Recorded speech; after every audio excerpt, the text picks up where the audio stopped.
મોરબીની નીલકંઠ વિદ્યાલયમાં 65 મોરબી માળિયા વિધાનસભા વિદ્યાર્થી એમએલએ ચૂંટણીનું આયોજન કરી વિદ્યાર્થીઓને સમગ્ર ચૂંટણી પ્રક્રિયાનું પ્રેક્ટિકલ જ્ઞાન આપવામાં આવ્યું હતું।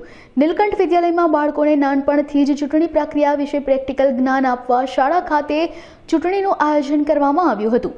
આ દરમિયાન શાળાના 8 વિદ્યાર્થીઓ ઉમેદવારી ફોર્મ ભરીને પ્રચાર પ્રસાર કરી ચૂંટણી લડ્યા હતા। આ સમગ્ર ચૂંટણી પ્રક્રિયાથી વિદ્યાર્થીઓના આત્મવિશ્વાસ અને જ્ઞાનમાં મહદઅંશે વધારો થયો હતો। તેમજ ચૂંટણીમાં નીલકંઠ વિદ્યાલયના ધોરણ 4 થી 12ના વિદ્યાર્થીઓ અને શિક્ષકો સહિત 850 મતદારોએ મતદાન માટે જોડાયા હતા। પાગડારથિયાના રાકેશભાઈ। વંદે માતરમ। નીલકંઠ સ્કૂલ દ્વારા આયોજિત વિધાનસભાની ચૂંટણીમાં મોરબી માળિયા 65ની સીટ ઉપર ઉમેદવાર જાહેર થઈ છું।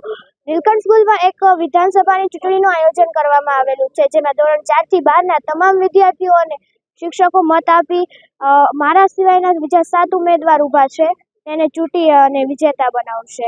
જો તમે તમારો અમૂલ્ય અને કિંમતી વોટ મને આપશો તો હું મોરબીની અંદર થતા ભ્રષ્ટાચાર અને બેઈમાની પર કડક નિયમ બનાવીને લોકોને તેમનું પાલન કરાવડાવીશ।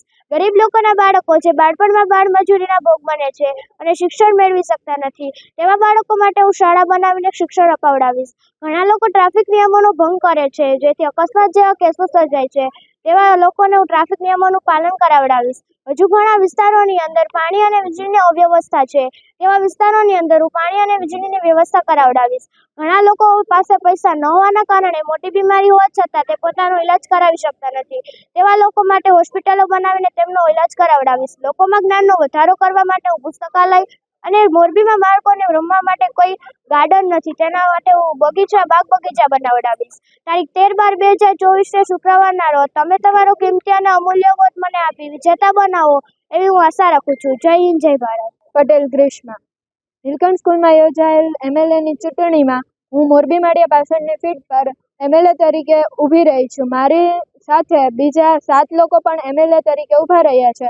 મારું નામ પટેલ ગ્રીષ્મા છે। હું ધોરણ 8માં અભ્યાસ કરું છું। મારું ચિહ્ન કલમ છે। કલમની તાકાત તલવારથી પણ વધુ હોય છે। જો તમે તમારો કિંમતી અને અમૂલ્ય મત મને આપી મને વિજેતા બનાવશો તો હું મોરબીમાં ઘણા સારા કાર્ય કરીશ। જેમ કે મોરબીમાં અત્યારે બાળકોને હરવા ફરવા ગાર્ડન નથી, તો ગાર્ડન કે થીમ પાર્ક બનાવડાવીશ। 7 ધોરણ 4 થી 12ના વિદ્યાર્થીઓ વોટિંગ કરશે। લગભગ 850 જેટલા લોકો વોટિંગ કરવાના છે। તો હું એવી આશા રાખું છું કે તમે તમારો કિંમતી અને અમૂલ્ય મત મને આપી મને વિજેતા બનાવો। Thank you. જય હિન્દ, જય ભારત। જીતુ વડસોલા। આજરોજ નીલકંઠ વિદ્યાલયમાં અમે એક નવતર પ્રયોગ કરેલો છે। ધોરણ 6 થી 9 સામાજિક વિજ્ઞાન વિષયમાં જે અલગ અલગ પાઠ ભણવામાં આવે છે, સરકાર, સરકારની રચના, સ્થાનિક સરકાર, ભારતીય બંધારણ, સંસદ, કાયદો વગેરે પાઠનું પ્રેક્ટિકલ શિક્ષણ આપવા માટે ધોરણ 6 થી 9માં અમે એક ચૂંટણીનું આયોજન કરેલું હતું, જેમાં કુલ 8 ઉમેદવારો ઊભા રહ્યા છે અને એ ચૂંટણીનું નામ આપેલું છે 65 મોરબી માળિયા વિધાનસભા વિદ્યાર્થી એમએલએ ચૂંટણી। કારણ કે એક વિદ્યાર્થીઓ એમએલએની ચૂંટણી લડી રહ્યા છે, એટલા માટે નામ આપેલું છે વિદ્યાર્થી ધારાસભ્ય ચૂંટણી। આ ચૂંટણીનો મુખ્ય હેતુ એ હતો કે બાળપણથી જ અત્યારથી જ બાળકોને ખ્યાલ આવે કે ચૂંટણીની પ્રક્રિયા કઈ રીતે થાય છે, ઉમેદવાર કઈ રીતે બની શકાય, ચૂંટણી કઈ રીતે લડી શકાય, મતદારો પાસેથી મત કઈ રીતના મેળવી શકાય અને વિજેતા કઈ રીતે થવાય અને દેશના વિકાસમાં કઈ રીતે યોગદાન આપી શકાય, એ હેતુસર અમે આજ રોજ નીલકંઠ વિદ્યાલયમાં ચૂંટણીનું આયોજન કરેલું છે। ધોરણ 4 થી ધોરણ 12ના કુલ 850 જેટલા વિદ્યાર્થીઓ મતદાન કરશે અને એક હેતુ એ પણ હતો કે નોર્મલી બાળકોને 18 વર્ષે મતદાનની માહિતી મળતી હોય છે, મતદાનનો અધિકાર મળતો હોય છે, પરંતુ અત્યારથી જે 4 થી 12 ધોરણમાં ભણે છે એમના લોકોને પણ ખ્યાલ આવે કે મતદાન કઈ રીતે કરી શકાય, એટલા માટે પણ અમે આ ચૂંટણીનું આયોજન કરેલું હતું અને બાળકોને સમગ્ર ચૂંટણી પ્રક્રિયા, booth level officer, polling officer, presiding officer, ચૂંટણી અધિકારીનું કાર્ય શું હોય છે વગેરે બાબતોની ખબર પડે, મતદાન કઈ રીતે થાય, મતગણતરી કઈ રીતે થાય, દરેક બાબતોની માહિતી આપવા માટે અમે આ નીલકંઠ વિદ્યાલયમાં ચૂંટણીનું આયોજન કરેલું હતું અને અમને છેલ્લા 10 દિવસથી આ ચૂંટણી પ્રક્રિયાની માહિતી